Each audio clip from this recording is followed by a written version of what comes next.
consigne mon dernier chef-d'œuvre. L'horrible spectre, désormais connu sous le nom de Tresh, n'était autrefois qu'un homme normal, si ce n'est quelque peu dérangé. À une époque désormais oubliée, il était le modeste gardien d'un ordre dévoué à la collecte et à la défense du savoir arcanique. Cet ordre était établi sur les îles Bénies, un lieu caché et protégé du monde extérieur par une pâle brume magique. Reconnaissant des longues années de service qu'il leur avait rendues, les maîtres de cet ordre confièrent à Tresh la responsabilité de garder certaines des salles cachées sous la cité d'Elia. C'était là qu'elles étaient entreposées, sous les verrous, une immense collection de reliques aussi secrètes que dangereuses. Déterminé et méthodique comme peu d'autres, Tresh était l'homme idéal pour un tel travail. Mais y compris dans cette fonction, ses camarades ne pouvaient s'empêcher de remarquer son penchant pour la cruauté. Quand bien même ce dernier ne s'était pas encore manifesté en termes meurtriers. Tout du moins, pas de manière démontrée. Beaucoup prenaient soin d'éviter Tresh. Il devint même évident que cette mission lui avait été confiée afin de le tenir éloigné des autres, et ainsi de l'empêcher d'obtenir une reconnaissance que lui-même pensait mériter. Les années de solitude finirent par le rendre de plus en plus amer, voire jaloux, alors qu'il patrouillait dans les longs couloirs obscurs avec comme seule compagnie son bâton lanterne et ses pensées aigries. Son heure arriva lorsque les armées d'un roi dément parvinrent à percer les brumes qui voilaient les îles Bénies et débarquèrent sans crier gare. Tresh savoura secrètement le massacre qui s'ensuivit. Le roi envahisseur nourrissait l'obsession de redonner vie à sa reine défunte, et c'est fort volontiers que Tresh l'emmena jusqu'aux légendaires eaux de la vie. Jusqu'alors, seuls les membres les plus vénérables de l'ordre avaient un jour obtenu la permission de pénétrer dans la catacombe secrète qui abritait ces eaux. Guidant derrière lui les plus valeureux guerriers du roi, Tresh éclata de rire en assistant au massacre des gardiens de ce lieu sacré. Enfin, pensa-t-il, il obtiendrait ce qu'il avait si longtemps désiré. Seules les personnes qui étaient présentes ce jour-là pourraient raconter ce qu'il se passa réellement lorsque le roi plongea le corps sans vie de sa femme dans les eaux. Mais les conséquences furent ressenties à travers tout Runeterra.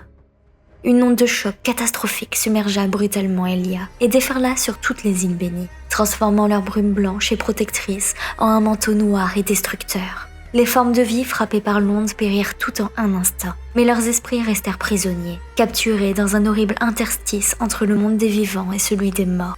Tresh lui-même fut l'un des premiers à être affecté, mais alors que les autres hurlaient de terreur, lui se réjouissait de son sort.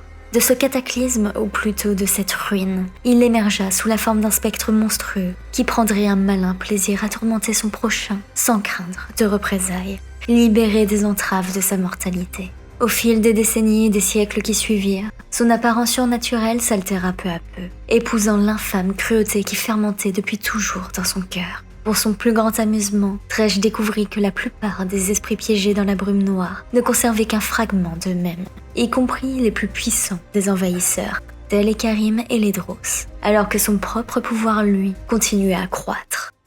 Animé par le désir malveillant de s'en prendre aux âmes qu'il considère inférieures, Tresh trouve ses meilleures victimes chez celles et ceux qui sont le plus à même de souffrir de ses outrages. Aussi déterminée, résistante et pieuse soit-elle, il s'engage à les briser le plus lentement possible, en apprenant leur peur et leur faiblesse, et en jouant avec leurs sentiments jusqu'à leur dernier souffle.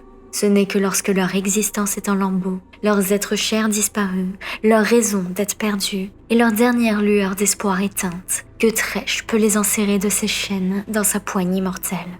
La mort pour autant n'est pourtant en aucun cas une libération, car le spectre arrache les âmes de chacune de ses victimes pour les emprisonner dans sa lanterne maudite, où elles deviennent bien malgré elles les victimes éternelles de ses tourments. Une seule âme parvient jamais à lui échapper. Senna, l'une des sentinelles de la lumière tant haïe, connut une mort regrettable lors d'une confrontation avec Tresh dans un lieu surnaturel oublié. Désemparé, son mari Lucian poursuivit cet être abject des années durant. Obsédé par cette traque sans relâche, il se laissa presque entièrement consumer par le chagrin et la colère. Tresh savourait ce spectacle.